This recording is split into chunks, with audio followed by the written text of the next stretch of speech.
Well, hello, everybody. We are back with another new episode. I am so blessed and happy to have another friend and colleague join us today. Welcome to Digital Health News. My name is Seppi. I am your host today. I am joined with a friend and colleague and someone I truly respect, and I've had the privilege to get to know a little bit more in the last year and didn't even know he worked where I worked, and we kind of bumped into each other a little bit more at at HIMSS 25 and got to know each other, and he thought he could say hi and get away from me, and he learned that was not the case. Welcome, Russ. How are you today? I am great, Seppi. Thank you for the opportunity and invitation to come hang out with you today. How are you doing? I'm doing great. Tell us a little bit more about you. Introduce yourself. Tell everybody who you are, what you do, please. Sure. Yeah, I'll start with a short story, and you can ask me if you want me to go longer. But Okay. I work at Piedmont Healthcare in Atlanta, Georgia.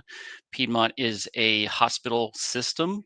We own and manage 27 hospitals around the state of Georgia, including all their supporting clinics and services. And so I'm at the System Support Center in a function called business intelligence. At least that's what we call it. To people outside of our world, I typically tell people we're the data team Mhm. because we do pretty much all things data. If you put a verb or an adjective in front of or behind data, that's going to be us. So, data and analytics, data quality, data strategy, any of those that kind of falls through us. And my role specifically is I lead project delivery for any of our new data products.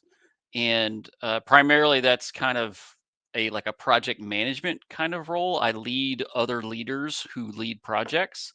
And then another significant chunk of my time is spent just making sure we have the right people on our team. So all of the hiring, I lead that process. And then in the rare times when we have to do, like when somebody has to leave the team, I also take care of that as well. Yeah, yeah. You have an amazing team. I've interacted with them here and there and had the opportunity to reach out to you a couple of times. We had something go wrong, not wrong, something just needed attention. And I was like, oh, I know who to call now. So you were able to kind of lead us. So I failed to kind of mention our topic of conversation, the scripted component of it, and then hopefully wherever our conversation goes. But you're here, and what we're focusing on is really leading beyond the technology, Mhm. and your focus and your leadership style really resonates and demonstrates building teams, trust, and bringing along with that naturally innovation. And to your point, it's not something you always innovation is not something you can make happen, but Yeah. when you build that right team in that atmosphere environment, it will naturally evolve. And again, as I've mentioned to you a couple of times, and I really believe it. You that is who you are, and you Thank bring you. that forth. So let's start talking about leadership. How do you lead these technical team members effectively when you might not always be the expert on all Mhm. aspects of the technology? Obviously, you have that foundation, but your team members come with different levels of knowledge and skill sets. So, how do you find yourself leading those teams and share a little bit what's worked well for you and what maybe hasn't? Yeah, that question is very applicable to my career. And just to kind of give you and the audience a little bit of perspective, when I left college, I went straight to KPMG during the Sarbanes-Oxley days, and really didn't know what that work was going to be. But I did that for 2.5 years or so, and then I did not really enjoy the work that we were doing. KPMG was fine as a company, I just didn't like the work. And so my first role that I jumped out was to go to a company called Cox Enterprise based in Atlanta here, and was still doing Sarbanes-Oxley work, but I just needed that as my next step in my career. And eventually, while working at Cox, I found myself moving into a completely different role, which was project management of business intelligence. And at that point, I was about 7 years into my career, and I had never done project management, nor had I ever done business intelligence. And the role was within the IT department, so it was the first time I'd ever been in an IT department. So it was all new. There wasn't really like, oh, I know what I'm doing. It was very much a get in and kind of figure it out as I went.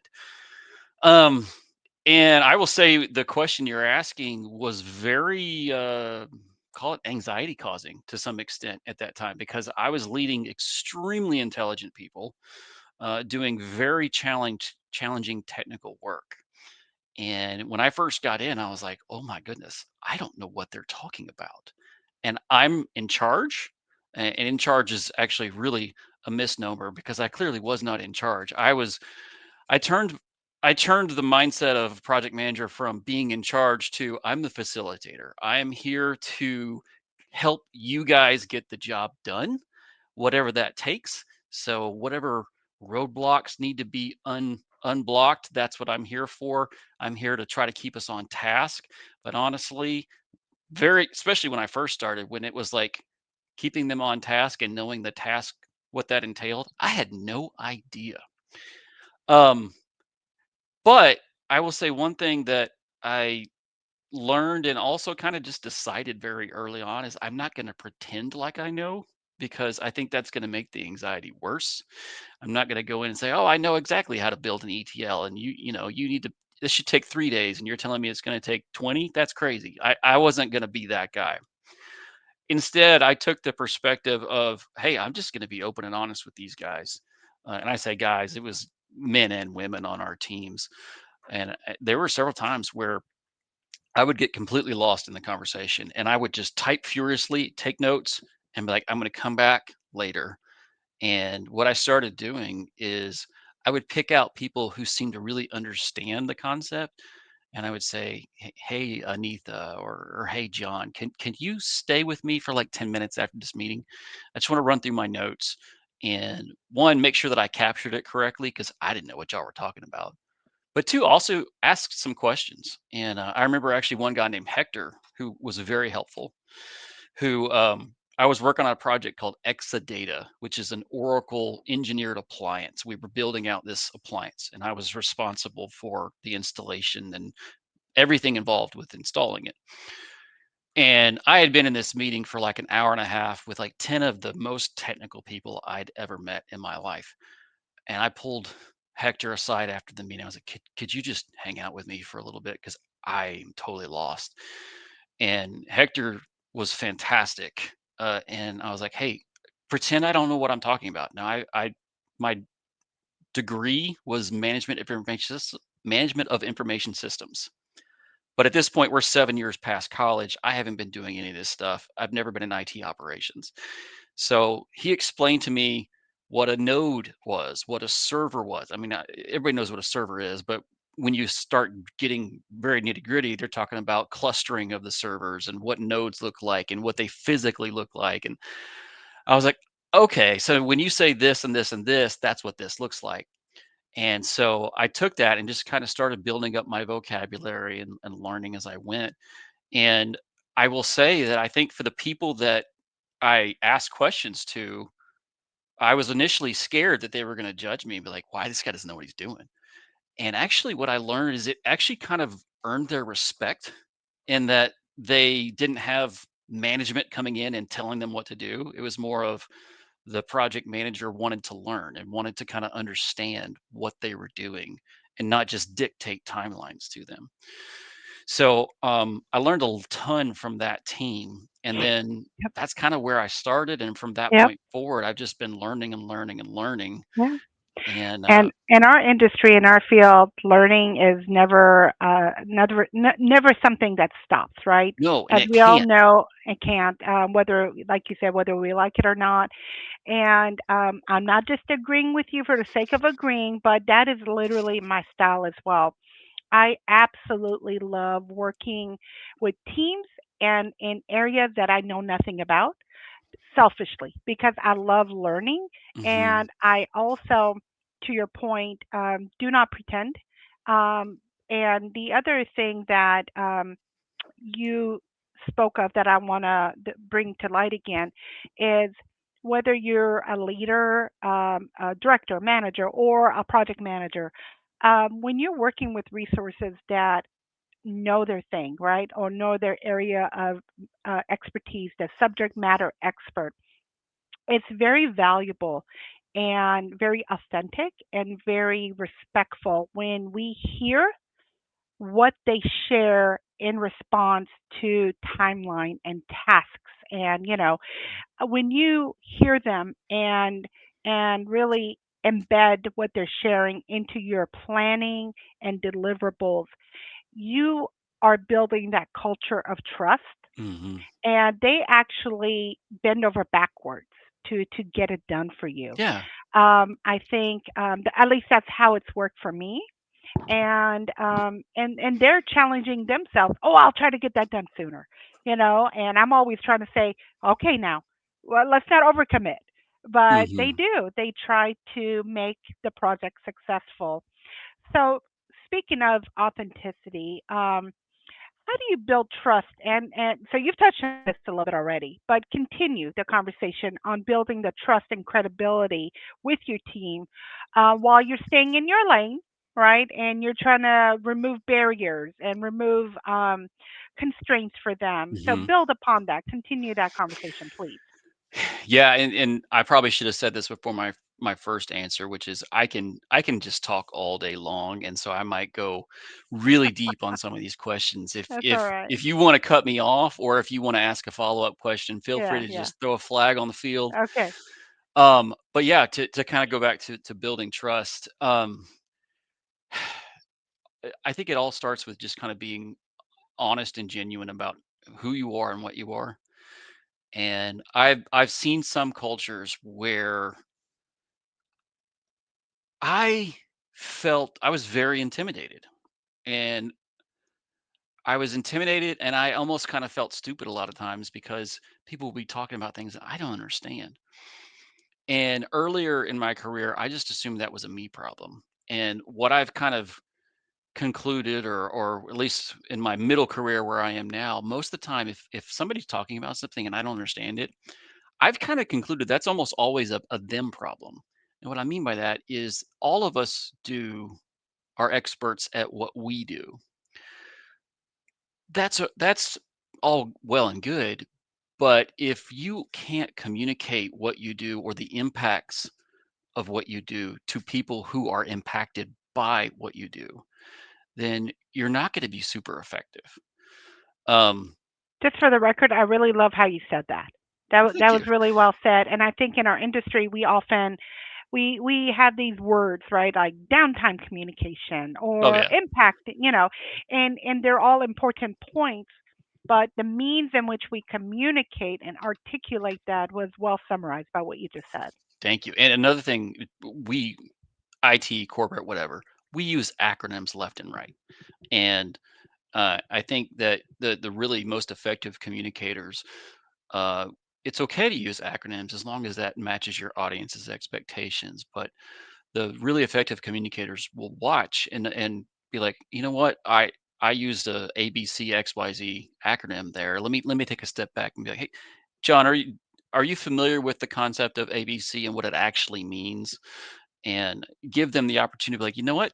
I didn't understand that, but I didn't want to raise my hand and be the only one in the room who doesn't.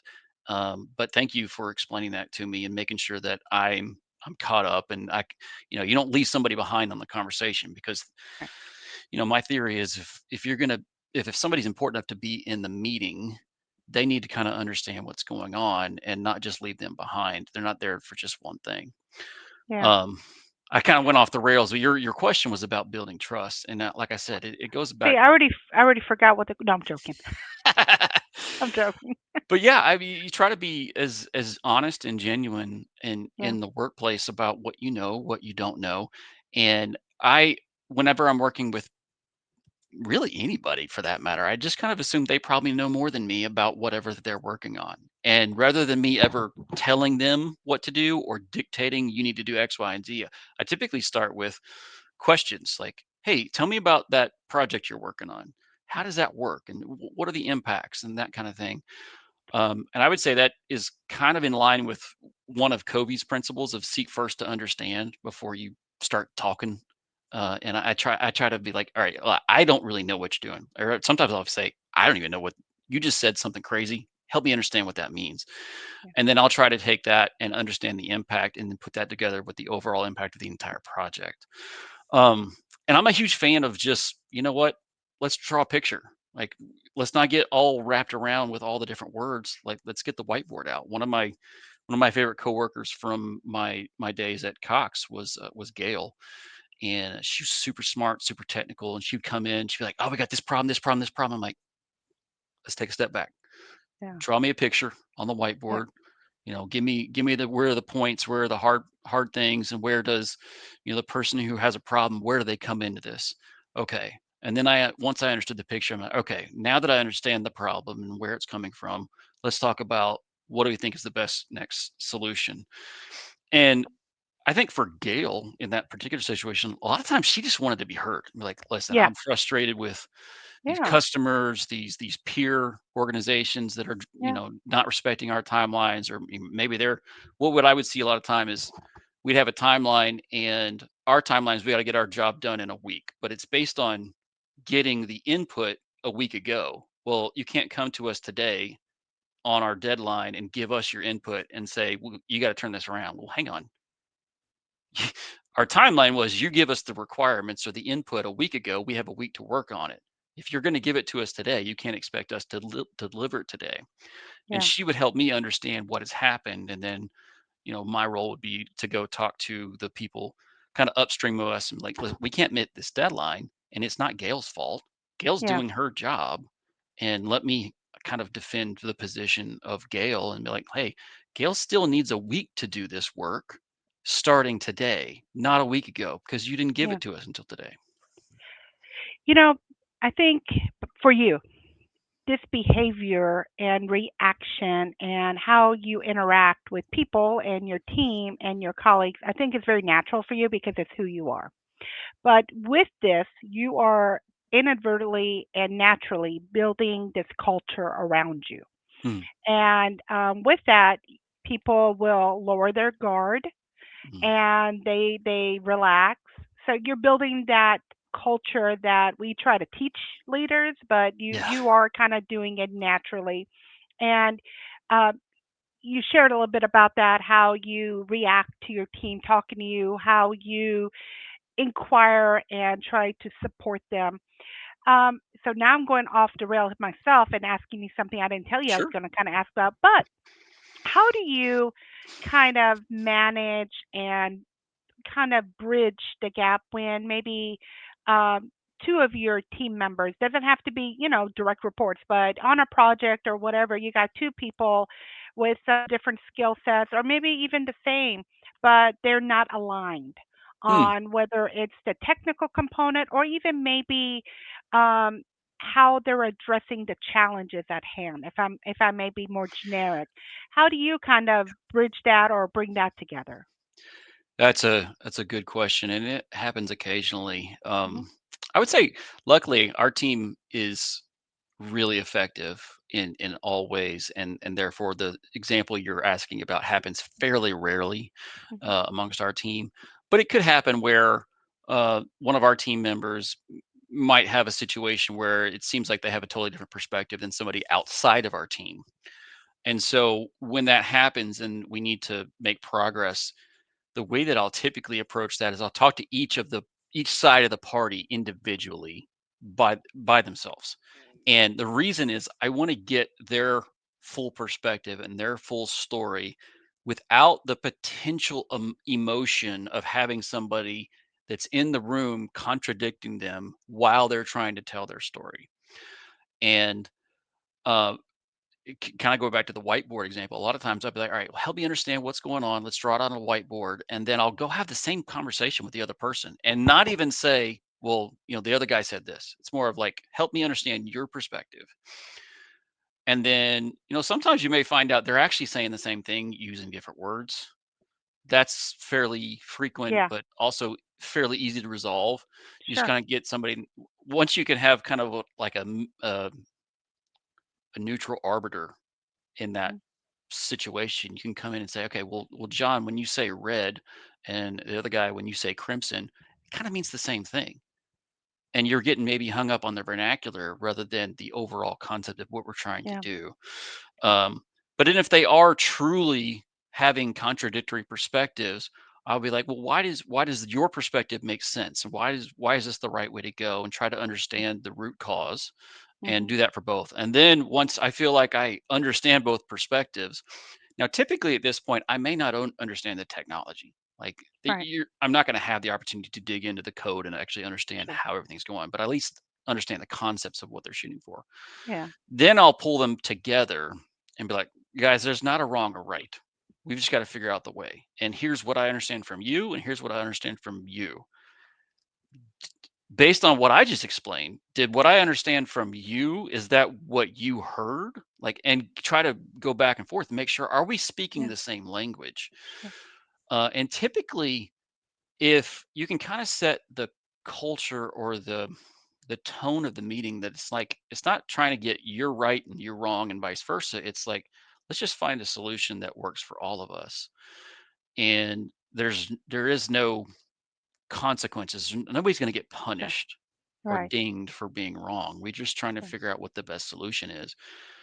What I've seen, specifically in Piedmont, is the culture is typically people want to get on the same page. We all are kind of, I've been amazed with the culture at this organization, that we're yeah, all moving towards the same goal, which is to deliver higher quality care to our patients. If if you ever have any kind of conflict, and you can see, well, one side is not about quality care and the other side is about quality care, that's going to be the trump card. We're like, listen, we're going to do what's right for the patient, right, yeah, so and let's and I do was that. gonna say that too. When every time there's um, not a common understanding of how we're going to get somewhere. Even the how, often when we bring it back to quality of care, because I love your background, how you've had some of that corporate background as well. I've only worked in the bricks and mortars of a hospital Mm. my whole life, even when I was in the army. And my Where the go-to real work always gets done.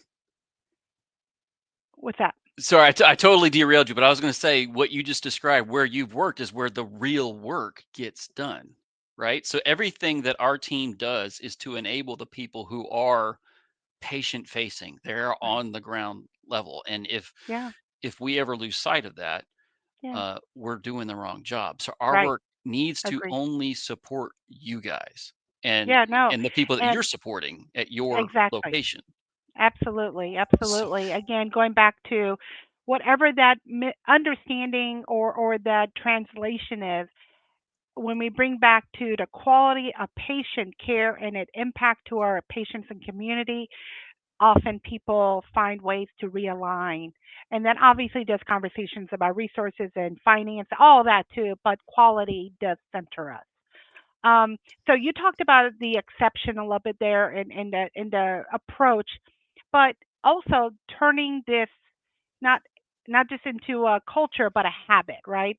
hmm, So collaboration always it's a great word, and obviously it's important, but it's not.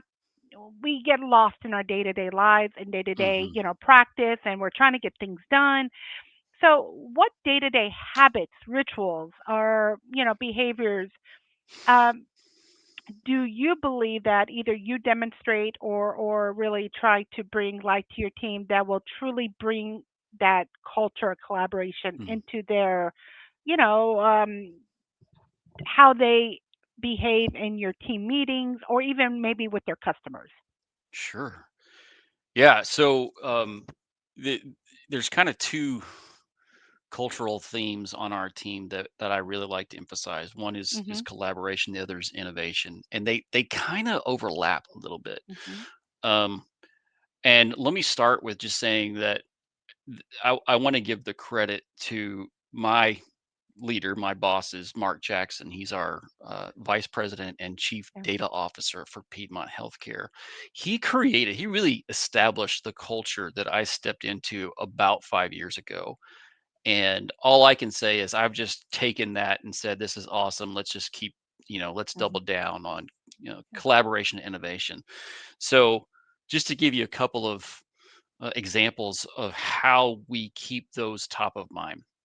We do follow an agile methodology, and specifically, we work in 2 week sprints.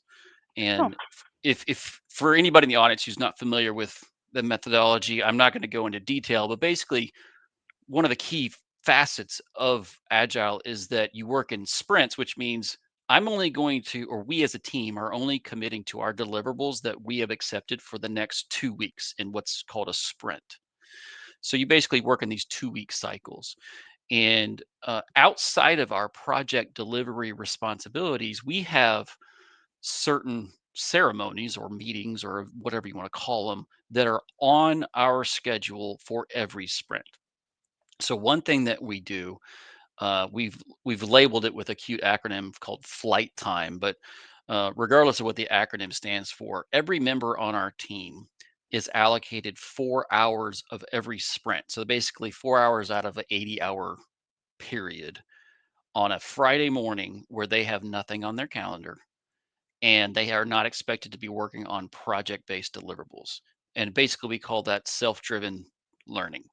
And that time is really free time. Now we expect them to be working online doing whatever they need to do, but they could learn whatever they want. Ideally, it needs to be something that the rest of the team could benefit from. So if you want to work on your technical skills and maybe do a deep dive on complex SQL, which is the wow. primary language we use, that's So you guys fantastic. are promoting ongoing workforce development, and that's embedded in your culture. Yes, Wow, that's with awesome. protected time, Yeah, right? yeah, amazing. So you could work on Python, SQL, you could Yeah. work on your presentation skills, you could work on Mhm, Excel, you could work on anything in we use the Atlassian suite with Confluence for how we document everything or mhm, anything in Tableau. Um, mhm, really anything that could add value to either your skill set or the team. So that mhm, happens every sprint.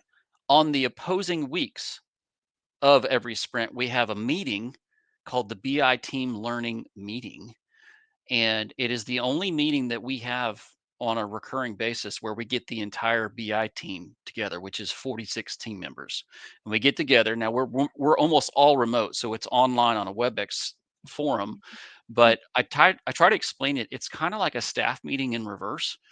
mhm, And if you think about a traditional staff meeting in corporate America or maybe IT, you mhm. probably picture you get everybody in a room and then whoever the leader is gets up and that person talks at the team for an hour. We got to do this. We're going to do this. This is what's next. Any questions? Okay, ready, go. We reverse that. The agenda for our team learning meeting is blank.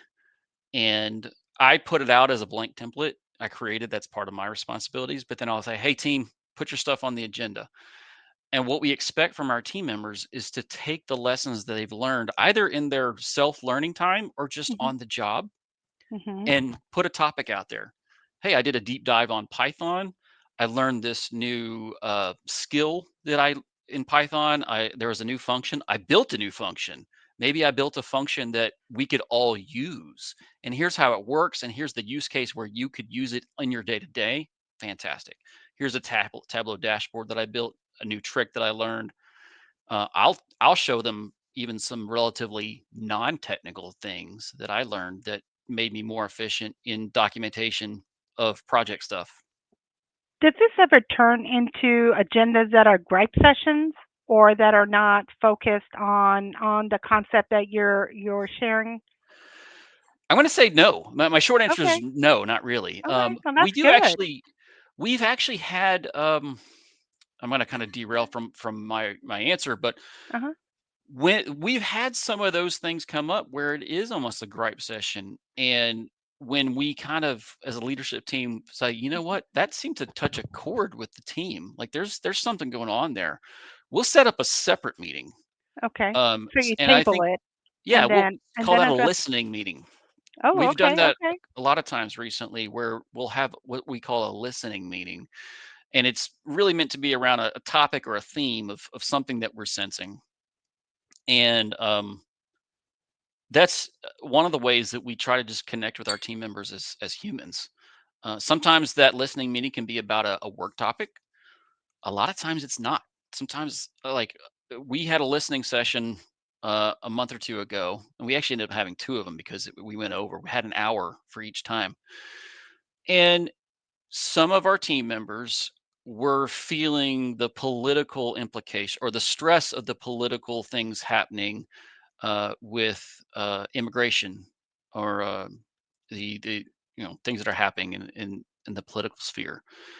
And the purpose of that meeting was not to say, well, the left side's right or the right side's right. It was more of, hey, let's talk about how this is impacting you guys as Yeah, people, as humans. right, right.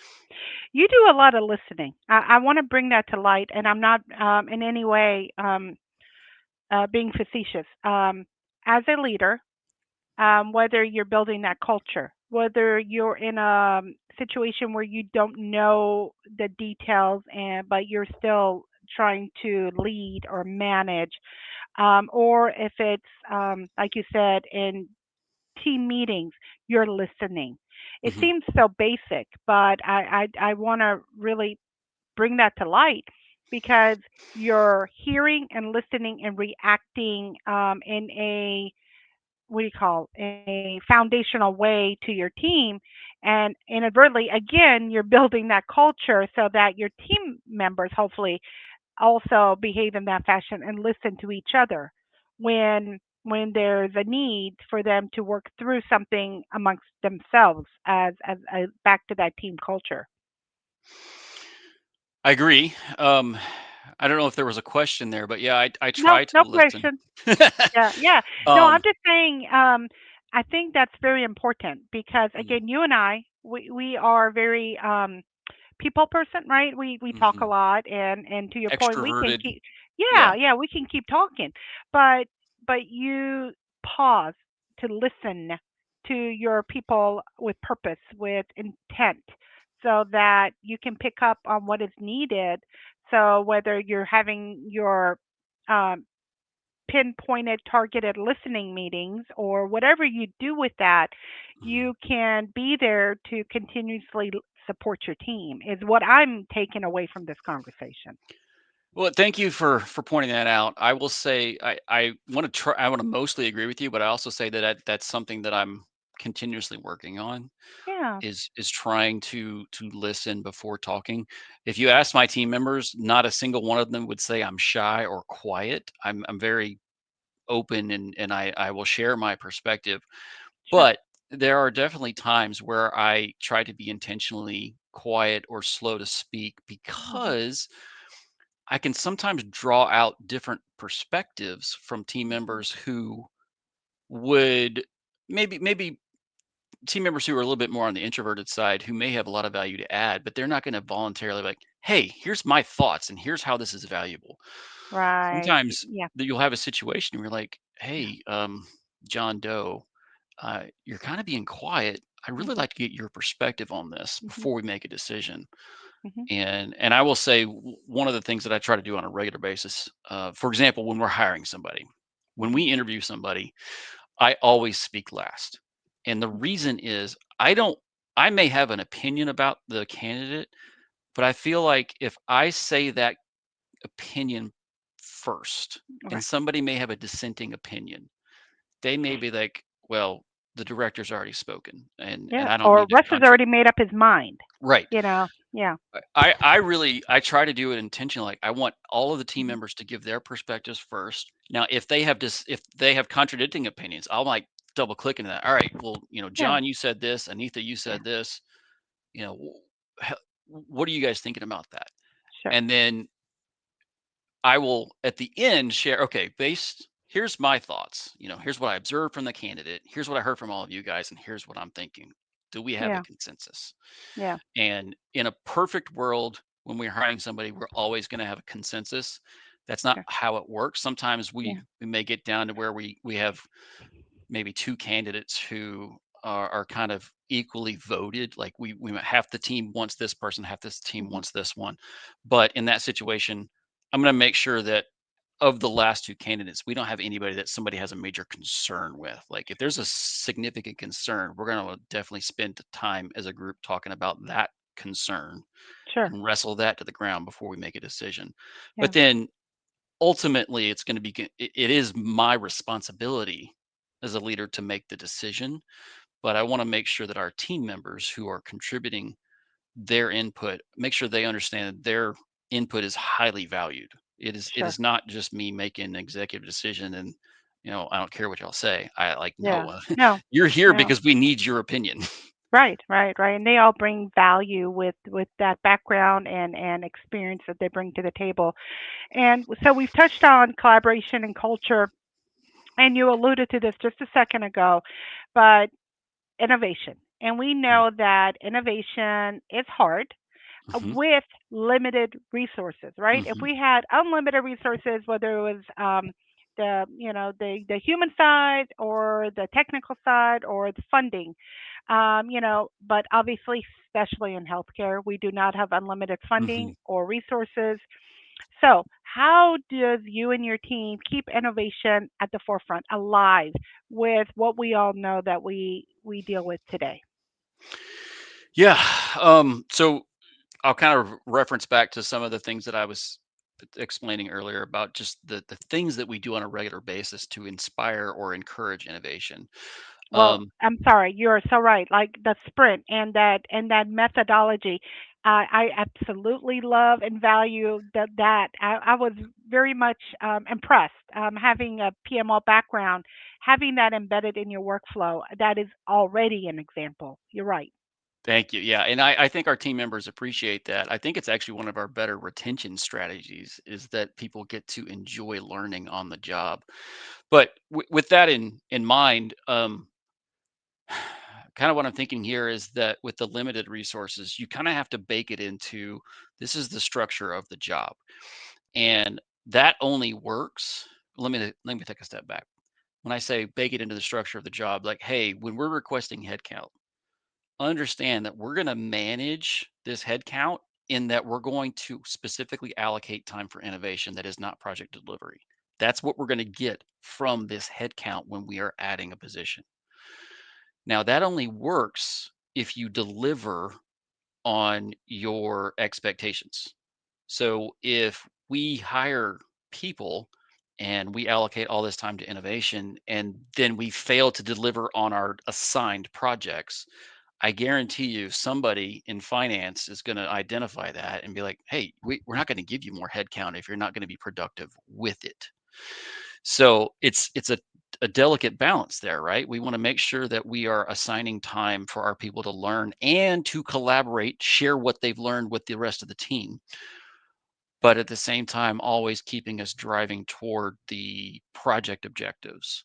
And I'll just say this is just an Good point. agile methodology is not something it's not mine. It's a You're you right. know industry wide, but I Right. think it definitely uh, is easier to create that culture and of allocation of time for innovation in an agile methodology as opposed to the waterfall approach where you got to hit the deadline. Doesn't matter what you got to do, we got to hit that deadline. Like, okay, well, agile methodology allows you to kind of have a conversation of yes, we have a deadline or we have a target date, but let's talk about the priorities of the organization and what's most important.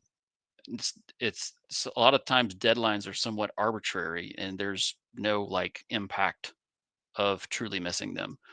But in an agile methodology, you consider the priorities of the organization, and sometimes it might be worth it to bump a target date if we're going to be adding more value. That's kind of taking us down a whole other Yeah. road of Yeah. agile methodology and that manifesto, which I could talk But all day long about. but there's a level of discipline part of Yes. that, right? As you said, delicate balance and discipline. And I think when you have that culture, that commitment of how you balance that and even how you scope initiatives and expectations, the team is invested. Mhm. and making it successful because they see the value add to the team, value add to themselves. And you, again, you are setting that foundation for workforce development, for your retention, and continuing to bring balance and value to the organization. That is absolutely amazing and not always the case everywhere. And this is, Mm. because not because anyone is trying not to do it, but they might not have that perspective that you're Mhm. bringing to it. So, Russ, thank you so much. This has been an amazing conversation. I've learned more about you as well, kind of your start in your career, a lot of things I didn't know. Thank you for your willingness to share that. And as we close, and something that I'm really starting to appreciate and like to do is taking a moment and having our listeners learn a little bit more about you, Russ. I would love for you to take a moment and share with our audience and Mm. listeners what's next for you. And it could be personal, professional, but we want to learn a little bit what is next on the docket for you. And as we're closing the year out, maybe it's a New Year's resolution thing. Yeah. What's top of mind right Hmm. now is Hmm. what my wife told me about this morning. And before I tell you what that is, I'm going to kind of give you some background about me. So, married almost 20 years, Okay. and we have 4 kids and Okay. a dog. We live that suburb life, you know. My wife is incredibly intelligent, and she had a very successful career before we had children, Hmm. with Delta Airlines. Okay. And then when we had our first kid back in 2008, she actually retired from Delta. And in the meantime, while raising children and running the HOA and volunteering with the kids and being the team mom for cheerleading and all the Yeah. other things that she does, she actually Yeah. picked up a part time job in 2013 that she did from home and has done that all this time. But just in the last month, Hmm. she got a very special opportunity to go back to Delta Airlines. Oh, So wonderful. that's the context of what I'm about to tell you. So this Yeah. morning we were going to my kids' Thanksgiving celebration at school, and she's like, "So about next week, we're gonna go to New York City and do all these things." And I was like, "I'm sorry, what?" Um, I learned this morning that she's cooking up a plan for us to make use of her flight benefits and fly to New York on the day after Thanksgiving, Oh, wow. and with all 4 kids, and we're You're going brave. to. We are brave. She is brave. Um, Sometimes I feel like I'm along for the ride with the bravery world, but yeah, she can handle all that stuff. But she wants to show them all the cool things in Central Park Oh, and do some ice beautiful. skating and Oh, uh, good. It's the what right is it? season to FAA be there. Schwartz? Yeah, yeah. Yes. See that Yeah. she wants to see the holiday things, and Yeah. so we're Yeah. going to try to do that in a day trip, meaning we'd fly Okay. up in the morning and fly back in the evening. Oh my God. Now, it was back in 2000. That's right, 2000. My oldest son was still an infant. We did a overnight trip from Tennessee to Canada and back. Wow. Only because I Flying, wanted to go. right? We flew, yes. Okay, okay. Me and my husband, because I wanted to go see WrestleMania. You know, I like wrestling. I did So, not know this about you. You're a yes, WWE fan. I am. Oh, yes. But literally, we went to Canada one night. We did not even leave the hotel. We went to the hotel, to the venue, to the hotel, to the airport. My husband goes, the amount of money we spent, we didn't even get to see Canada. This But is so, okay. Toronto, or where'd y'all go? Yeah, yes, yes. Toronto, okay. Yeah. So back to you. So you're gonna go to New York with the family, with 4 kids for one day. For yeah, best I can think, we'll probably land around 9:30 a.m. and we'll probably take off to come back home maybe 9:30 p.m. So maybe 12 Wow. hours on the ground.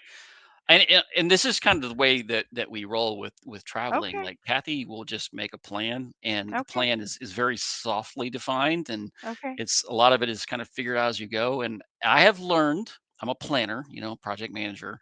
I have learned that when we're on these trips, I just kind of You turn gotta over the let it go. keys to You her. gotta let it go. Yeah, yeah. You know what? Enjoy it. It's all going to work out. We're going to end Enjoy it. up, Yeah. eventually, we'll be back home in our own beds. And Yep, in yep. between, we're just having fun. Yeah, well, that is wonderful. I wish you guys nothing but an enjoyable time. Enjoy the family, the kids, take a lot of pictures. I did go. Oh, I did go to New York this past summer with the boys, and again, it was for wrestling. We went to Fanatics Fest. We went to Fanatics Fest, but we did stay there for a couple days to enjoy New York, and they made me do the subway. So I don't know Okay. if you have time to do the subway. You will enjoy it. It was a wonderful experience. Russ, my friend, thank you again for joining me and having a little bit of a conversation with me. And we will have to read. We have to do this again, and we'll Sure. figure out another wonderful topic that we can bring to our listeners. Again, thank you, Russ, and I hope you have a wonderful time there. Thank you.